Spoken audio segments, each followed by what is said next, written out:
Olá, sejam todos bem-vindos e bem-vindas a mais um episódio do nosso canal Café com História. Para quem não me conhece ainda, eu sou Pedro Abreu, criador deste modestíssimo espaço que visa proporcionar uma visão mais reflexiva, mais histórica sobre o nosso presente, mas o nosso presente só pode ser compreendido através do nosso passado. Não tem outra forma. Mais uma vez, quero ressaltar que é uma honra estar aqui novamente para poder compartilhar alguns conhecimentos dos nossos fatos históricos, da história do nosso país, e assim despertar nas pessoas o espírito crítico, o espírito de desenvolvimento, de pensamento, de autopercepção da realidade, do presente, através do passado. Não esqueça de se inscrever, ativar o sininho, compartilhar com amigos, com conhecidos e também buscar também se aprofundar nos conteúdos que nós tratamos aqui no canal. É muito importante o engajamento para que assim possamos espalhar esses conhecimentos, né, propagar esses conhecimentos e dessa forma, como eu sempre falo, criarmos, né, essa corrente, essa cisão, essa vibe de conhecimento, essa explosão de informações para o nosso crescimento e o crescimento de outras pessoas, né, do nosso próximo. Né? Não há ação mais bonita, mais bela, mais pura, mais edificante do que nós presentearmos, do que nós contemplarmos nossos amigos, nossos conhecidos, nossos entes queridos, né, com o conhecimento. Então, antes de a gente começar o episódio do vídeo de hoje, gostaria de fazer uma homenagem, né, a um ilustre, a um grande brasileiro, esse grande paranaense que foi Dalton Trevisan, né? Dalton Trevisan nasceu, né, na década de 20, foi aí um proeminente escritor de obras valiosas como O Vampiro de Curitiba, né, título esse que foi homônimo, né, para o apelido que ele mesmo foi chamado durante toda a vida, né, visto a sua vida bastante reclusa, mas uma reclusão voltada ao conhecimento. Né? Temos também a Polaquinha, né, de anos mais tarde, e Dalton Trevisan, né, sempre nessa onda de mistério, nessa onda, né, de a sua própria definição era ser definido, mas não se autodefinir. Isso, olha, isso sempre me cativou no Dalton Trevisan, né? Dalton Trevisan, ele era um contista, né? Ele contava seus contos de uma forma bastante assim minimalesca, mas por outro lado havia assim uma profundidade, né, bastante presente ali, né, um nietzscheanismo, uma questão mais existencial talvez, né, mas não posso definir porque ele mesmo não se definia. Mas o Dalton Trevisan, por exemplo, ele foi aí foi, né, um dos maiores, a gente pode elencar aí como um dos maiores contistas, né, da literatura brasileira.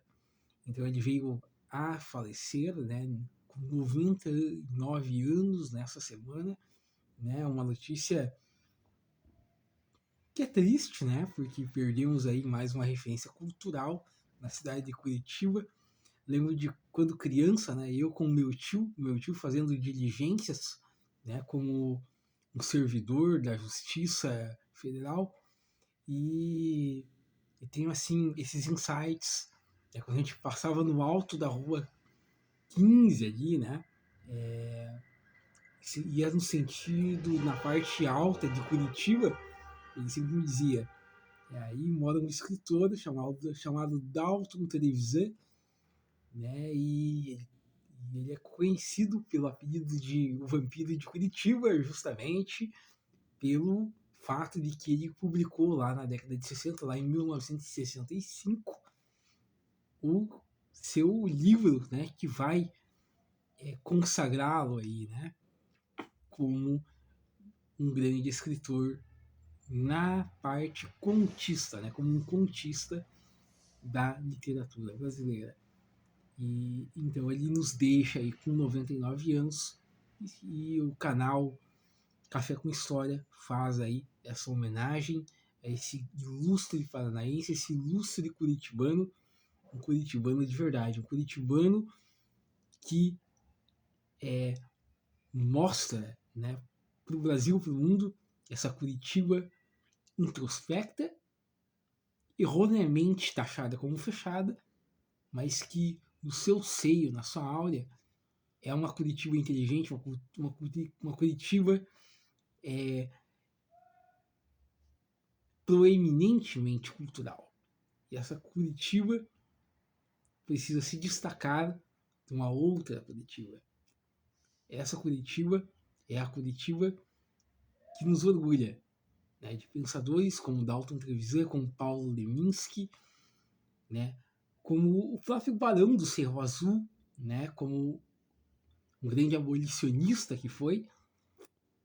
E então, né, antes de a gente começar o nosso tema, com 99 anos aí, nos deixa Dalton Trevisan, esse grande escritor, e terá aí com certeza, né, eternizado seus contos, como O Vampiro de Curitiba, como A Polaquinha, entre outros, né? E com sua personalidade misteriosa, com sua personalidade singular e também com uma personalidade que foi muito honesta, porque era honesta no sentido de ser fidedignamente compatível com o que ele escrevia. Alguém que suportava o dia a dia e que fazia, que usufruía e que contemplava a sua própria alucinação com coisas reais, como fala o Belchior naquela lindíssima canção. Tá aí nossa homenagem do canal Café com História. Viva Dalton Trevisan!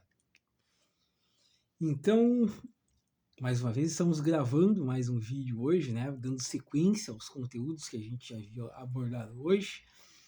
Hoje nós vamos falar, né, sobre o processo de independência que havíamos já tratado no outro vídeo, né? Então vamos falar um pouquinho hoje sobre o período de Dom Pedro I, que esteve à frente no Brasil, de 1822 até 1831. Né? É um marco bastante importante. Vale lembrar que o processo de independência, como eu havia mencionado no outro capítulo, ele foi uma moeda de troca.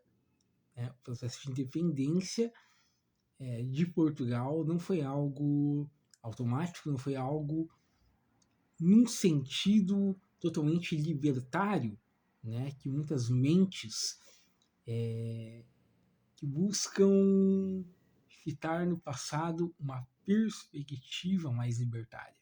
Né? Então, na verdade, o processo de independência ele foi uma moeda de troca, né? O Brasil em suas capitanias, com latifúndios, com seu poderio econômico concentrado na mão desses latifundiários herdeiros das capitanias hereditárias,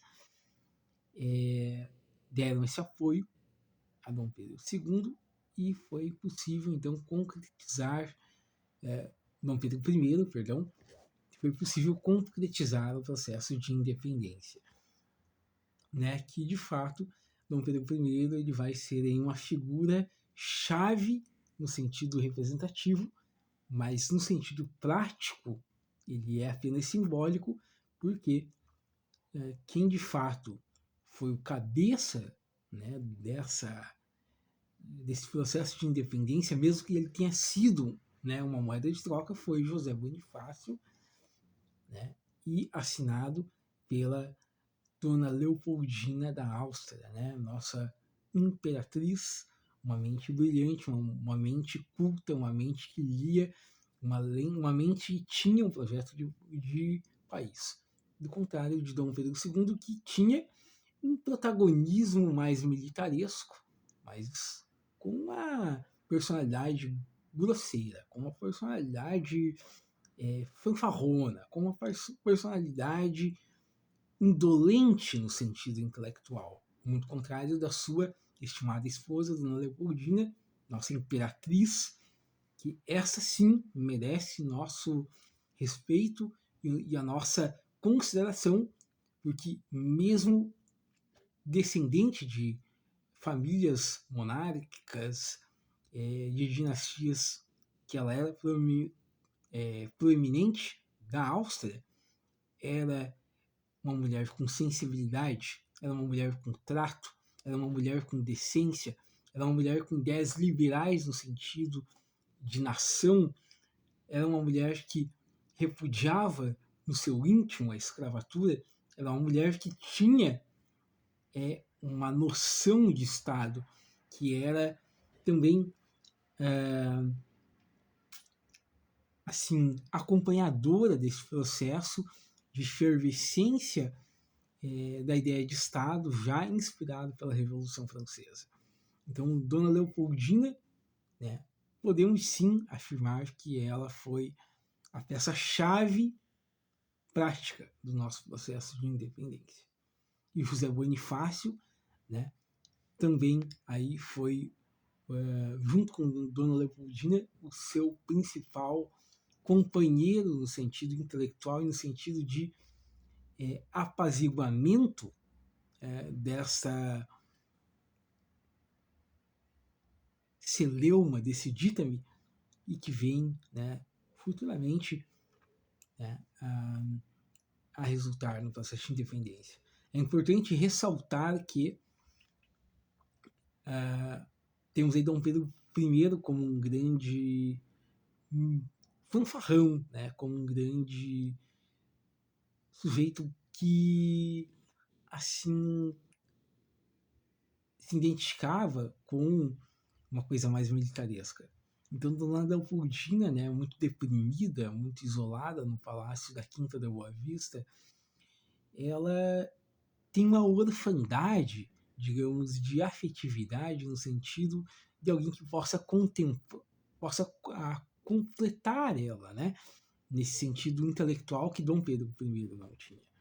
Então, José Bonifácio, né, ele vai ser aí o seu principal companheiro, o seu principal amigo, né, o seu principal conselheiro, né, e existem rumores, obviamente, que eles chegaram até a ter um caso, né, eles chegaram a se envolver, isso não é comprovado historicamente, não há uma prova, né, resoluta de que isso ocorreu, mas sim, há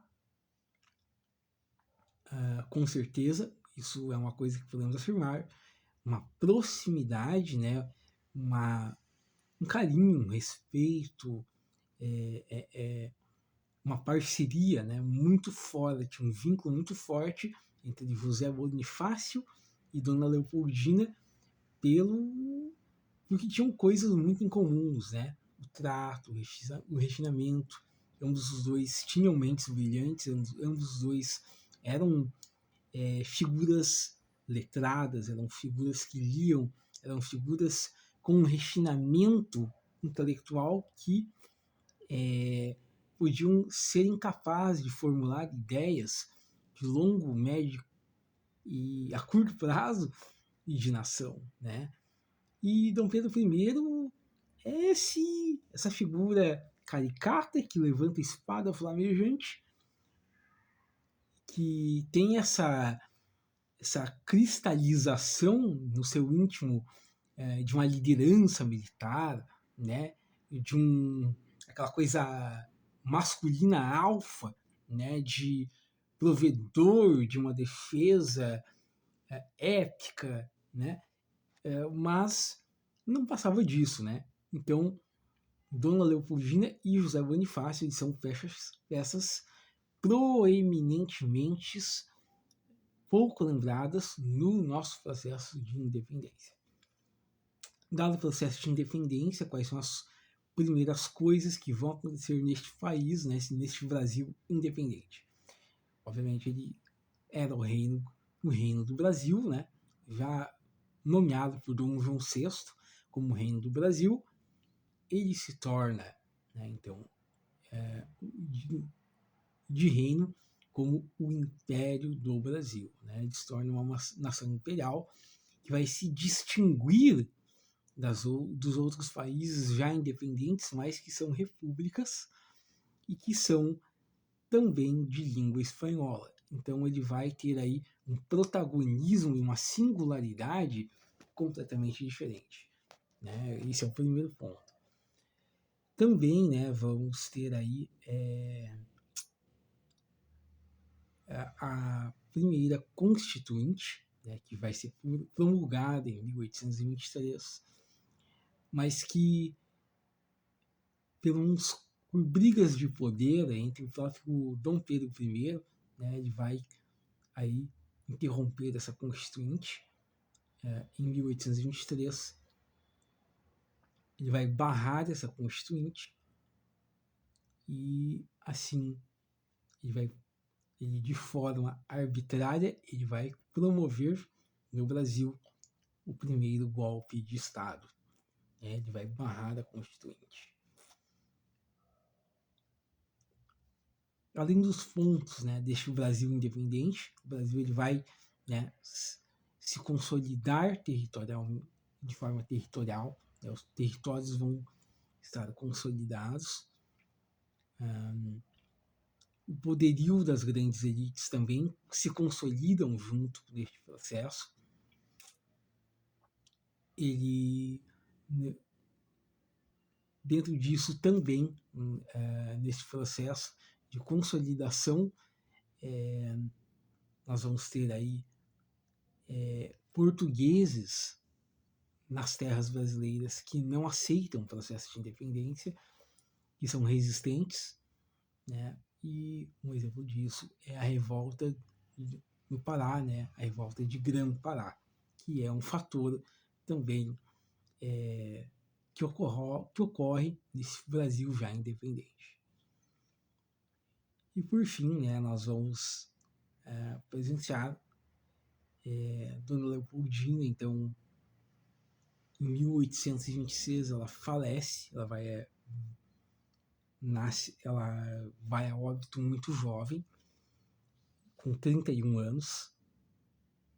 Dona Leopoldina era muito querida entre os brasileiros, justamente por sua humanidade, por sua sensibilidade, uma figura que deve ser lembrada de forma justa, porque de fato ela era essa mulher sensível, muito à frente do seu tempo, que lia com o intelecto, que muito disso ela herdou, né, da sua educação lá na Áustria, justamente pelo fato de ela ter acesso a grandes livros, a grandes autores, e principalmente com as ideias liberais.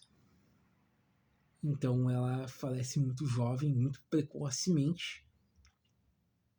Ela também tem aí um processo difícil, né, nesse processo de independência, apesar de ela ter sido uma das grandes articuladoras, ela foi muito deprimida, né? Ela teve uma depressão muito grande, ela teve crises emocionais terríveis pelas traições do marido de Dom Pedro I, né? Com a Marquesa de Santos, com a dona Domitila, né? E isso abalou muito a imperatriz, né? A dona Leopoldina, porque ela se sentia humilhada, ela se sentia ultrajada dentro dessa corte, né, desse Brasil independente. E ela vai, então, descansar, né? Ela vai fazer sua passagem em 1826, com 31 anos de idade. Há rumores, né, que Dom Pedro I ele cometeu agressões terríveis contra ela, inclusive a chutando quando estava grávida. Então, nós podemos imaginar, né, a celeuma traumática e existencial e emocional que ela passou em contrapartida, sendo ela a chave principal do nosso processo de independência. Então, Dom Pedro I, né, ele vai governar, né, o Brasil até 1831, quando ele abdica deste trono. Ele nomeia, então, Pedro de Alcântara como o futuro imperador do Brasil. Ele vai ser tutelado e um dos tutores de Pedro de Alcântara vai ser o próprio patriarca da independência, José Bonifácio. Né? O período regencial aí ele vai ter 9 anos, ele dura de 1831, com a partida de Dom Pedro I para Portugal, até 1940. E nesse processo acontece grandes revoltas, né? Incluindo a Revolução Farroupilha, revolução essa de caráter republicano, né? Em que caudilhos, em que fazendeiros rebelam-se contra as forças imperiais neste período regencial de 31 até 1840, por conta dos altos impostos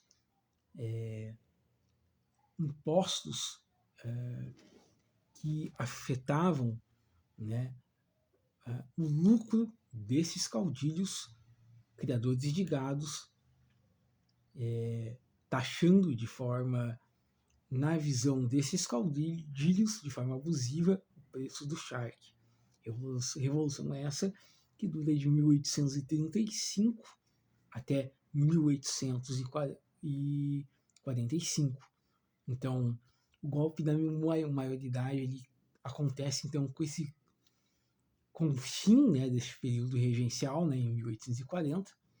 Dom Pedro II ele vai assumir então o trono em 1840 e 5 anos mais tarde encerra-se então a Revolução Farroupilha, havendo aí uma troca de favores e acordo que no próximo vídeo a gente vai tratar como se sucedeu essa revolução. E isso a gente pode elencar que foi o fator mais marcante, né, nesse período regencial e também esse período que abdicou Dom Pedro I em 1831. Por hoje seria esse vídeo. Agradeço pela atenção de todos.